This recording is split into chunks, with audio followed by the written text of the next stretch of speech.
Hello मेरे प्यारे सभी साथियों, तो स्वागत है आप सभी का अपनी PYQ पाठशाला में। तो आज हमारा जो है डे 2 है और डे 2 में आज हम यहाँ पर देखने वाले हैं कि हमने डे 1 में जो क्वेश्चन देखे थे वो इतिहास के देखे थे और आज भी हम डे 2 में इतिहास के क्वेश्चन यहाँ पर हम कवर करने वाले हैं।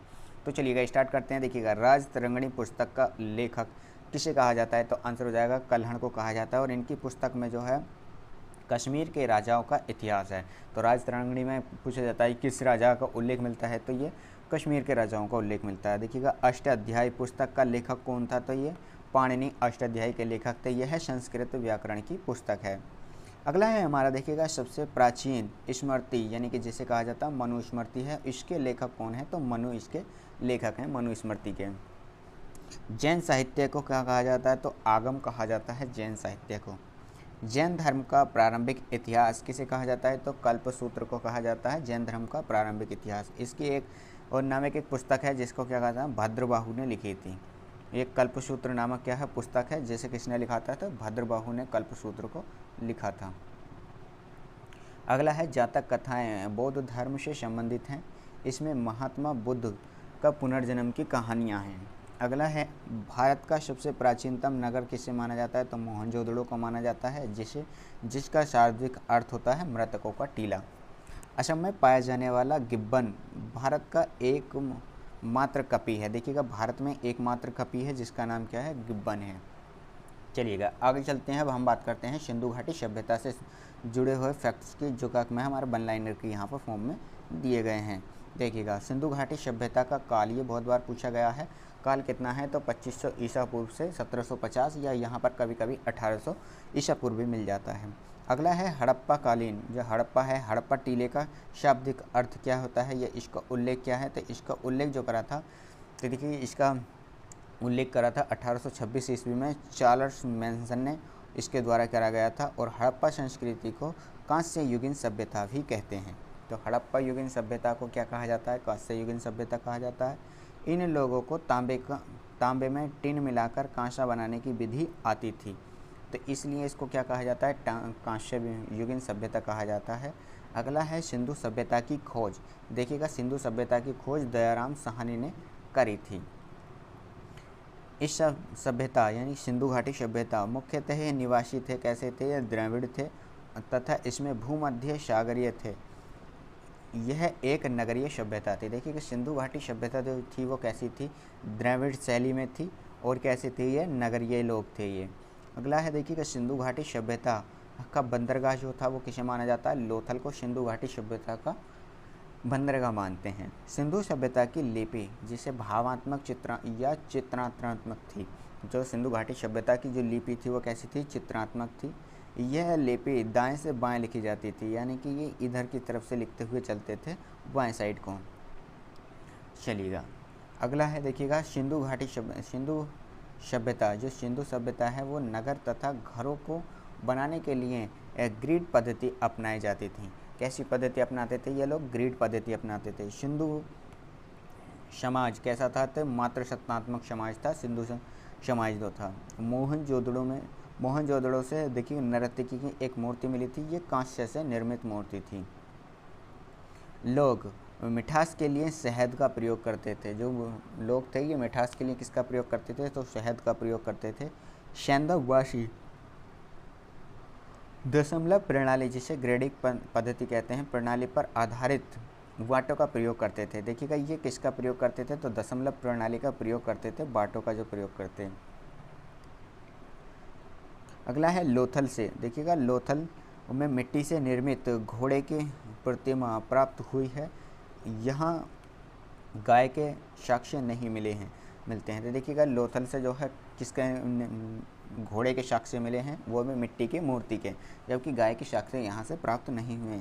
सिंधुवासी देखिएगा बत्तख को अत्यधिक पवित्र मानते थे। जो बत्तख पक्षी था इसको अत्यधिक पवित्र पक्षी मानते थे। जुते हुए खेत के साक्ष्य हमें कालीबंगन से प्राप्त हुए हैं और ये इसका अर्थ होता है काले रंग की चूड़ियाँ। देखिएगा नक्काशीदार ईंटों के प्रयोग का साक्ष्य कहाँ से मिलता है? तो ये भी कालीबंगन से मिलता है, नक्काशीदार ईंटों का प्रयोग। देखिएगा यहाँ पर अब कुछ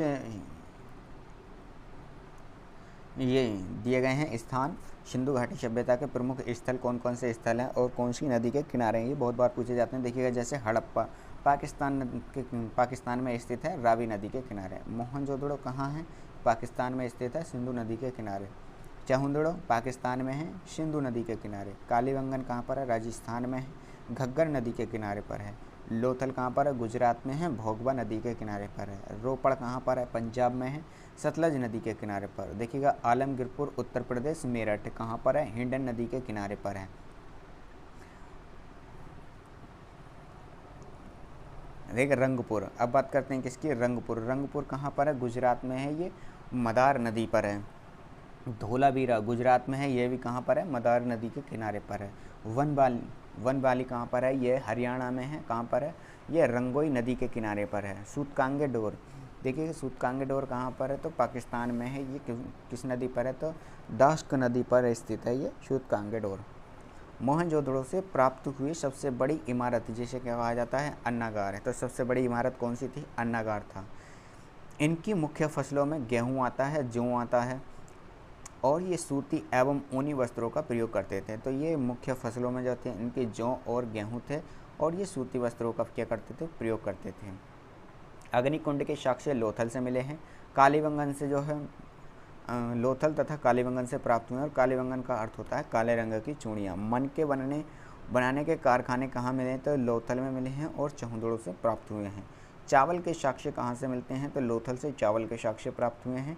हड़प्पा की मोहरों पर एक सींग वाले पशु का चित्र है, एक सींग वाले पशु का चित्र मिलता है। और ये मोहरें कैसी थी? ये स्टेलाइट धातु की बनी हुई थी।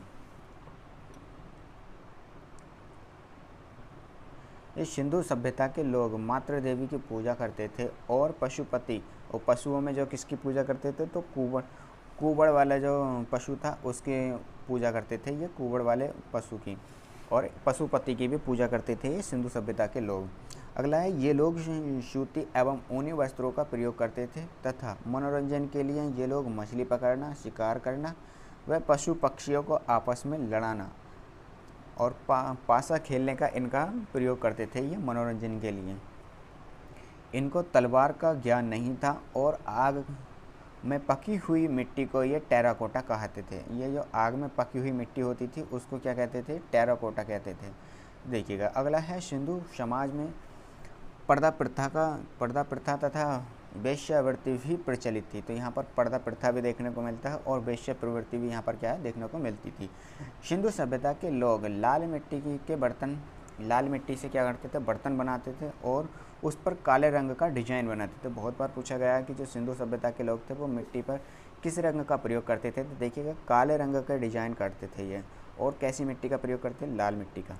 सिंधु घाटी सभ्यता के विनाश का जो वर्णन है वो कारण माना जाता है, वो बाढ़ माना जाता है। तो आज की क्लास में हम इतना ही रहने देते हैं।